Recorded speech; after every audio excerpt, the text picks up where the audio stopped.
Good morning students, welcome to Iqbal arts classes. आज मैं आप लोगों के सामने मुगल काल के कर प्रणाली का वर्णन करने जा रही हूँ। मुगल काल में कर प्रणाली का क्या तरीका था। तो सबसे पहले बताने से पहले मैं आपसे बात करना चाहता हूँ कि सबसे पहले ये जानिए कि कर का प्रमुख स्रोत क्या था, कर कहाँ से आता था। तो कर जो होता था मिलता था चुंगी से, भूमि कर से, टकसाल से, उपहार से, अधिकारियों से मिलने वाला पैसा और कुछ अन्य कर थे जैसे कि खैरात कर, जजिया कर, तीर्थ यात्रा कर, ऐसे बहुत सारे कर थे। हालांकि बाद में जजिया कर को माफ कर दिया गया था, हटा दिया गया था अकबर द्वारा। अब आइए, जो मुगल काल में जो भूमि होती थी वो तीन तरह की भूमि होती थी। कुछ भूमि ऐसी होती थी जो राजा के अंतर्गत होती, यानी साम्राज्य के अंतर्गत, उसका मालिक राजा होता था, समझे, उसको नाम दिया गया था खालसा भूमि। इससे जो भी उपज होता था पूरा का पूरा पैसा ये जो है और इसका जो उत्पाद होता था वो राजा के खजाने में जाता था, जिससे राजा का राजकाज चलता था। और घर में जो खर्चे होते थे या सेना के रख रखाव, घोड़े का रख रखाव, जितना भी सारा काम होता था ये खालसा भूमि से उपज से होता था। उसके बाद कुछ भूमि थी जागीरों की थी।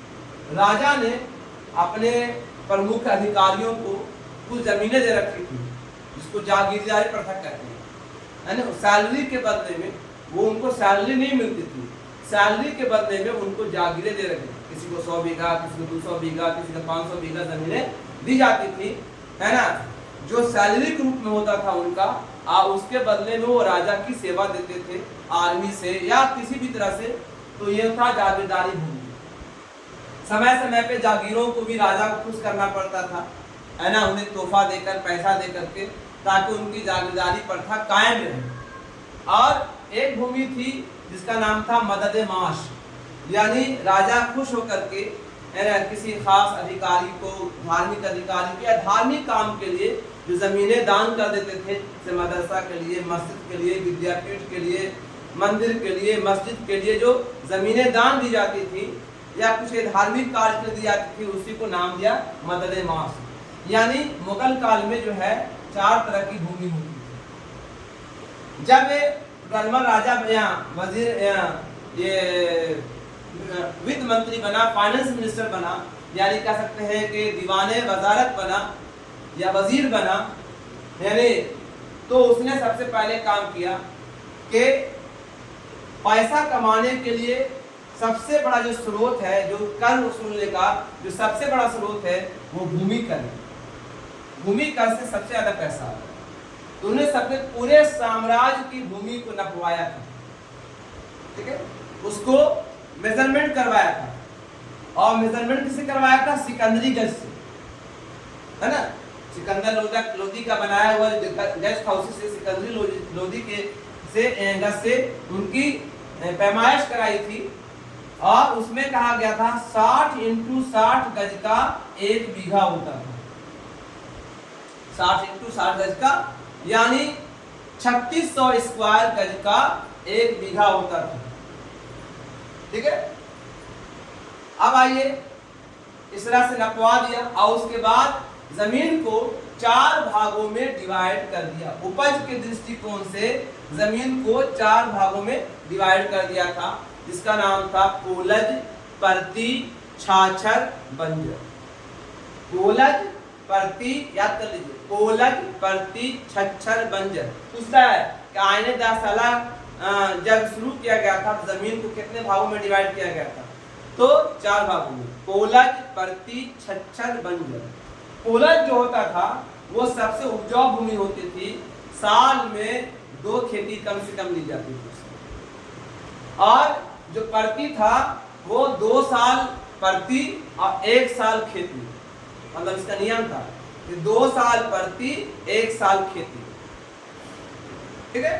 तो ये होता था। और नंबर 3 में जो है छच्छर है, उसका था 3 से 4 साल, 3 साल प्रति, और फिर उसके बाद एक खेती, फिर 3 साल से 4 साल प्रति, फिर 1 साल खेती, और एक था बंजर, जो पूरी तरह से बंजर भूमि थी, वो 5 साल प्रति और 1 साल खेती, यानी 5 साल प्रति रहता था ताकि उसमें उपजाऊपन कायम रहे, और फिर 1 साल फिर खेती हो जाती। इस तरह से कोई भी जमीन को बेकार नहीं छोड़ा था इन्होंने, राजा टोडरमल ने। और इन्होंने जो है पैसा कमाने का, पैसा लाने के लिए एक नियम तैयार किया था, जिससे मुगल साम्राज्य पैसा आना शुरू हुआ। जब अकबर ने खैरात कर, जजिया कर माफ कर दिया और तीर्थ यात्रा कर माफ कर दिया, तो बहुत सारे जो उनके वजीर लोग थे उन्होंने कहा कि हुजूर आप ऐसा कर रहे हैं, ये पैसा आय का साधन है, पैसा फिर कहां से आएगा? तो इन्हें जिम्मेदारी जो दी थी, कहीं से भी आए, ये जिम्मेदारी दे दिया टोडरमल को कि तुम पैसा लाओगे, पैसा कहां से लाओगे तुमको करना। तो बड़े दिमाग वाले आदमी थे वो, उन्होंने ऐसा किया और जमीन को इस तरह से, ताकि चाहे वो बंजर भूमि क्यों ना हो, उससे भी पैसा कमाया जा सकता है। इन्होंने बहुत अच्छे सिस्टम से तैयार किया। उसके बाद जो है इन्होंने कर प्रणाली जो लगाया। अब इसमें जो है कर जो दिया जाता था 10 साल पर दिया जाता था, आने 10 साल में 10 साल पर, 10 साल का जो एवरेज उपज, डेली हर साल नहीं लगता था, 10 साल का जो एवरेज उपज होता था। अब कभी ऐसा हुआ कि प्रकृति का मार हो गया, कुदरत का मार हो गया, वर्षा समय पे नहीं, सिंचाई की सुविधा, खेत मर गया, बीमारी फैल गई, तो कभी ऐसा तो खेती नहीं हो पाती थी। तो सरकार ने ऐसा किया कि किसी भी किसान को ये न लगे कि हम पर दबाव पड़ रहा है। तो 10 साल का, किसी साल कम उपज होता था, किसी साल खूब अच्छा उपज हो गया, तो 10 साल के एवरेज उपज को उसको नापा जाता था, और उसके बाद उसके 1/3 कर लगता था, यानी कुल उपज का 3 हिस्सा कर दिया था, 3 हिस्सा का 1 हिस्सा राजा को देना पड़ता था, राजा के पास जाएगा, है ना। और इस सब की जांच के लिए उन्होंने एक 3-4 आदमी रखे थे, और उन्होंने एक बही खाता बना के रखा था जिसका नाम था दस्तूर। क्या नाम था? दस्तूर। और उनको देखभाल करने वाले को नाम दिया गया था, कई से किविंची और बहुत सारे आमिल गुजार, अमाल गुजार भी था। ऐसे लोगों को जिम्मेदारी दे, तुमको जो है वसूलना है, तो ये सारी चीजों का जिम्मेदारी दे रखा था, ठीक है। उसके बाद जो कर प्रणाली लगाई गई थी वो 3 तरह की कर प्रणाली थी। एक का नाम था गल्ला बख्शी, है ना, गल्ला बकरी एग्जाम में आ जाता है। गल्ला बख्शी क्या है? तो गल्ला बख्शी जो है एक बटाई प्रणाली थी, बटैया प्रणाली, जो होता है किसान को दे दिया और किसान कहा कि तुमको जो है जितना हो उसका इतना हिस्सा हमको दे देना। तो बटैया प्रणाली जो दिया गया था उसमें 3 तरह का बटैया था।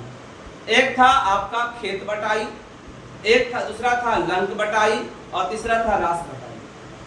खेत बटाई में क्या था, माने कि अब खेत में फसल खड़ी हो गई, राजा के सिपाही आते थे, आज राजा का आदमी आते थे, और उसमें पता लगा लिया 2 बीघा जमीन है, 2 बीघा का जो एक हिस्सा बन गया, अब वो राजा को मिलना पड़ता था, मतलब खेते में कट गया और खेत से चल गया राजा के, है ना, खजाने में, तो उसका नाम दिया खेत बटाई।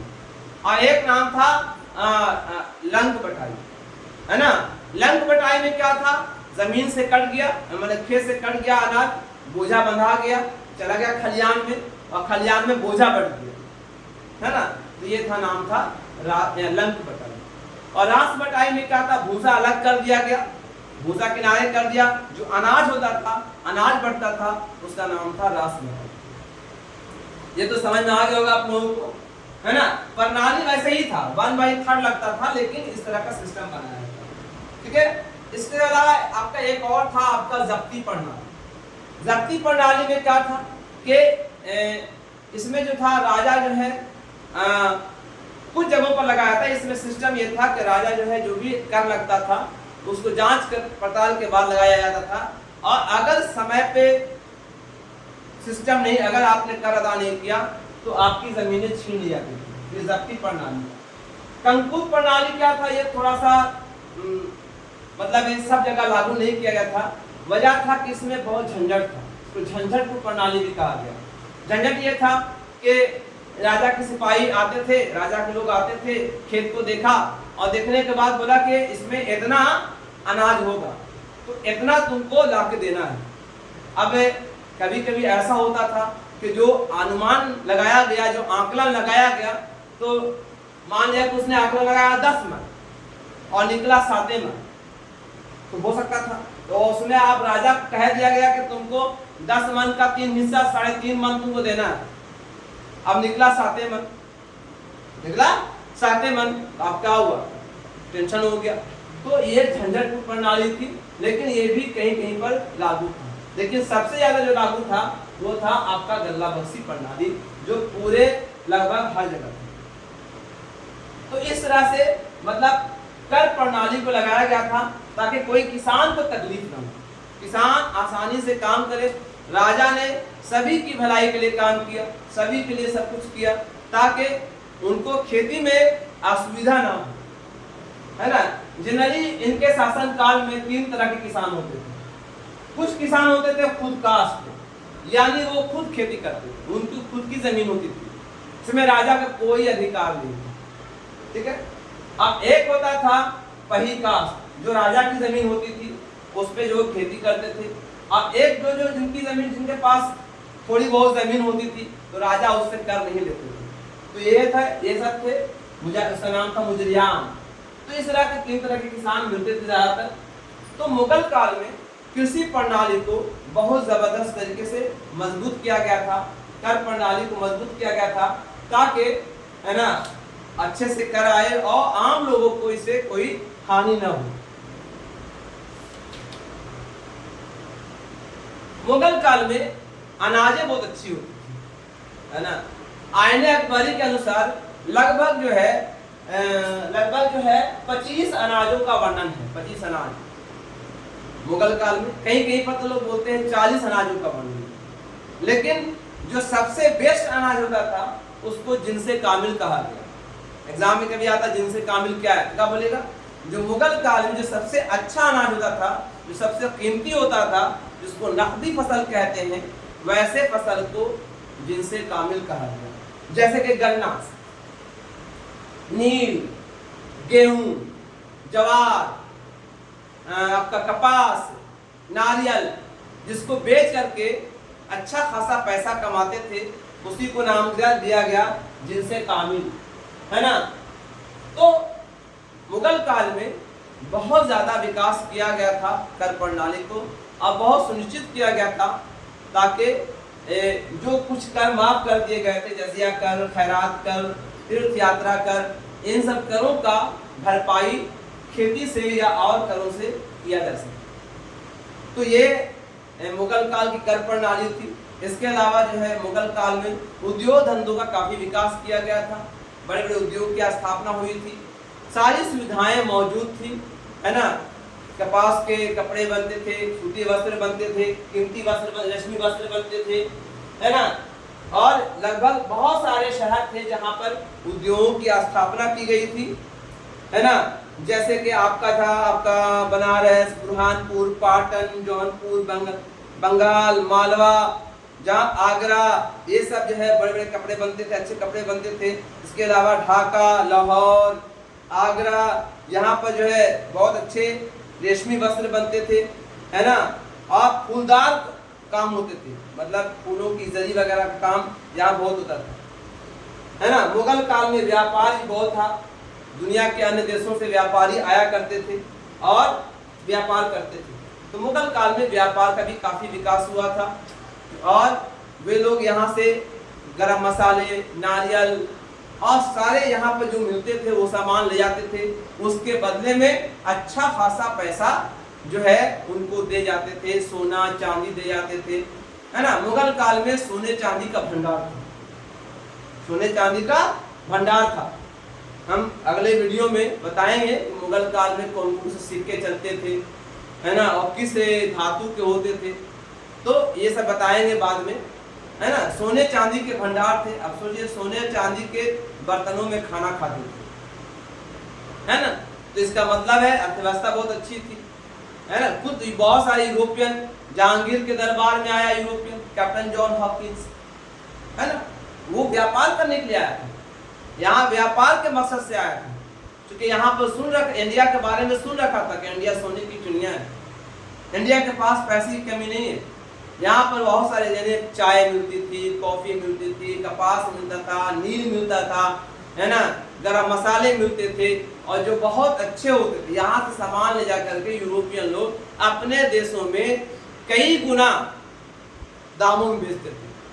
एक किताब में पढ़ रहा था कि जब पहला पुर्तगाली जो आया था वास्को डी गामा, इंडिया से जो सामान ले गया था वहाँ अपने देश में जाकर के 58 गुना अधिक दाम में बेचा।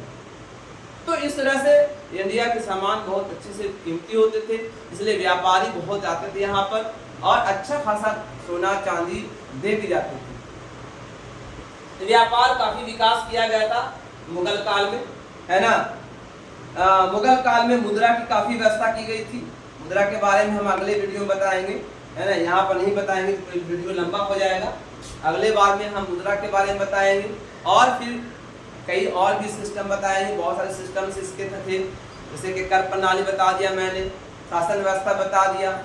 अब और भी जैसे कि है, जैसे कि दरबार कैसे होता था, दरबार कैसे चलता था, उसकी कहानी, दरबार के कौन कौन से नियम थे, फिर घर घराना कैसा होता था, घर का नियम क्या था, है ना, वहाँ स्त्रियों की क्या वहाँ पर इज्जत होती थी, क्या उसका मतलब स्त्रियों का क्या मतलब क्या दर्जा था। इस सारी चीज़ों का वर्णन हम अगले वीडियो में बताएंगे। Thank you.